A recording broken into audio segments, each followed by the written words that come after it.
Hello and welcome to a long overdue gaming vlog. It's been a pretty busy couple of months since the last time I did one of these. After the last one, I think it might have been back in July, I've been preparing for a holiday, getting videos sorted out in time for you guys for while I was away. And since I've come back from holiday nearly a month ago, I've been so busy trying to catch up with things, catch up with production videos, that I just haven't had a chance to sit down properly and play a game and talk about it for a little while.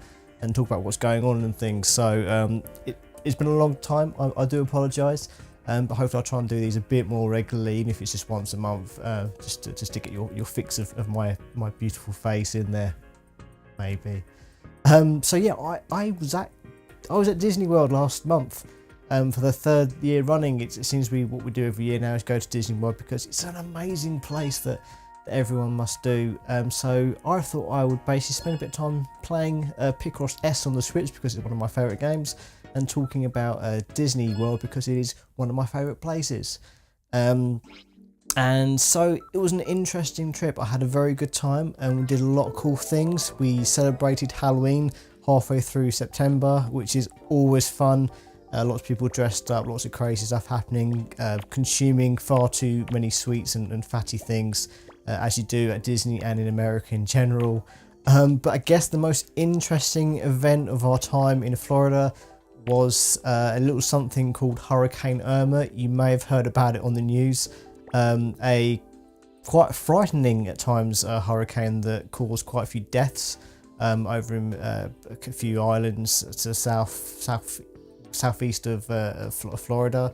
A lot of people died, a lot of damage created, and when it actually made Florida mainland.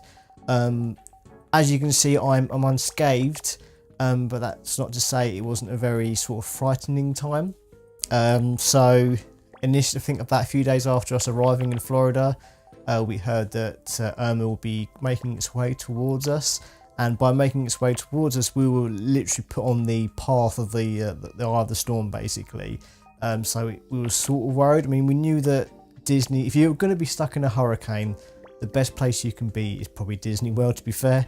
But it still doesn't make it any less worrying, especially when you're going on a holiday to try and relax. But yeah, it was interesting. So the days leading up to it, we were sort of checking out all the hurricane reports, figuring out what's going on. What doesn't help is the US media sort of making everything sound way worse than it is, so it's quite hard to get some genuine news that wasn't sort of scaremongering. So that was fun. So yeah, the days leading up to it, we thought we were on the right path. So the weekend before, the parks were closing early, everything was basically shutting up shop for the weekend. And basically we had to sort of start figuring out our actual plan. We stocked up on drink, we stocked up on food, we basically just sort of got crates of water, and luckily the resort was selling these little packed lunches you could buy to tide you over while the hurricane was going over. So we were fully stocked up, we were ready to go for this hurricane. And when it sort of arrived the night before it was due to arrive, luckily, initially when we first heard it was coming, it was going to be like a category 4, 5, or even a 6, a completely new category because it was so bad.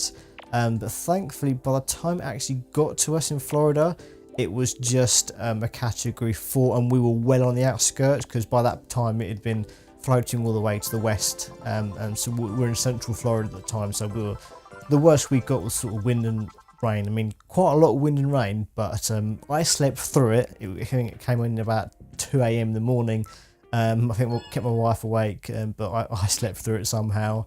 And the morning after, we sort of, we had a curfew the day for 48 hours basically before and after, where we had to stay in our resort and then actually stay in our room for almost 48 hours.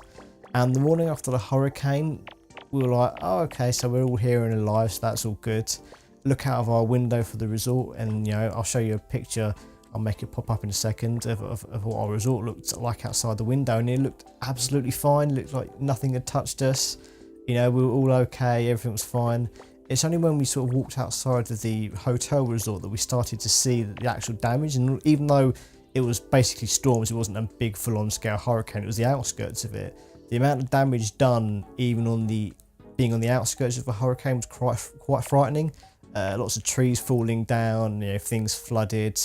Thankfully, you know, our resort was pretty well placed. You know, nothing flooded that was important. Lots of pathways, like the swimming pool was flooded, but yeah, other than quite a few trees and debris sort of everywhere, it wasn't so bad. I mean, unfortunately the parks were closed for the rest of the day, but by I think the Wednesday everything was up and running and, you know, all good. So it was yeah, it was an interesting trip.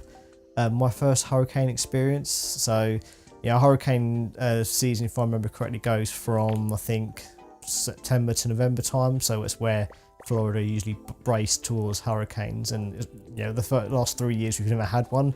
You know, we've narrowly missed them in previous years, but you know, this year was the first time we actually had to experience one firsthand. And as I say, it was quite frightening. There's experiencing the panic of people buying stuff, trying to prepare, making sure everyone's safe and their families. It was unusual. It's definitely sort of something, sort of a memory that, you know, it wasn't a completely horrible event. I mean, basically, it was not very nice having to stay in our hotel room for 2 days. We did get a bit bored, even if we did have Netflix. But it sort of made us thankful that, wow, actually we didn't get it that bad, and a lot of people who, you know, did unfortunately get through Hurricane Irma at its worst, you know, they did get it pretty bad, and it makes you thankful that, you know, we were very, very lucky and dodged a proverbial bullet, so to speak. But yeah, no, other than that, I had a really good time in Disney. I say, like, I got to go on rides. I got to sort of try and be a bit braver, because I'm a bit of a scaredy cat when it comes to going fast and things like roller coasters and that.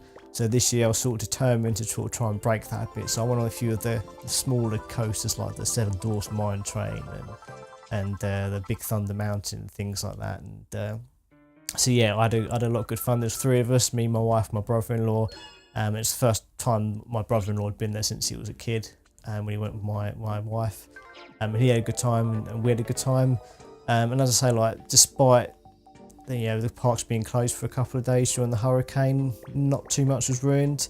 We did plan on going to the Kennedy Space Center, but unfortunately that was cancelled because it had lost power due to the hurricane.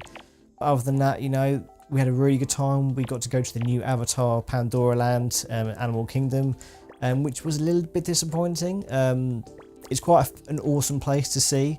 It's all very, if you remember the film's Avatar, and you must do surely, even though they're not that memorable, but the world of Pandora is a sort of very nature-like, and at night it's all bioluminescent, and they've managed to capture that in a theme park, which is really, really beautiful. And I'll put some more pictures up right now. But the rides were a bit hit and miss. That the wait times of some of the rides were horrendous. Like, we're talking 2 or 3 hour waits. And luckily we had like fast passes, so we didn't have to worry too much about those. But yeah, other than that, the rides were a bit rubbish for what they were. But the food was fantastic. We did eat some very good food. I got to eat in a restaurant that was basically in a giant aquarium, which was really cool. You know, we got to have all sorts of fun. We got to meet characters, and just do lots of silly things, and generally be a kid for 2 whole weeks when it's nice hot weather. And yeah, it was a wonderful time, and I'm quite sad that I'm back here now, even though I get to sort of work on videos for you guys. I sort of am a bit sad that I'm not out there sort of having fun and just not worrying about work and things. So yeah, I'm back now. I've been busily working on videos for you guys. I'm sort of a bit behind at the moment. I'm sort of doing videos back in sort of a week, 2 weeks in advance, whereas before I was doing them a month in advance.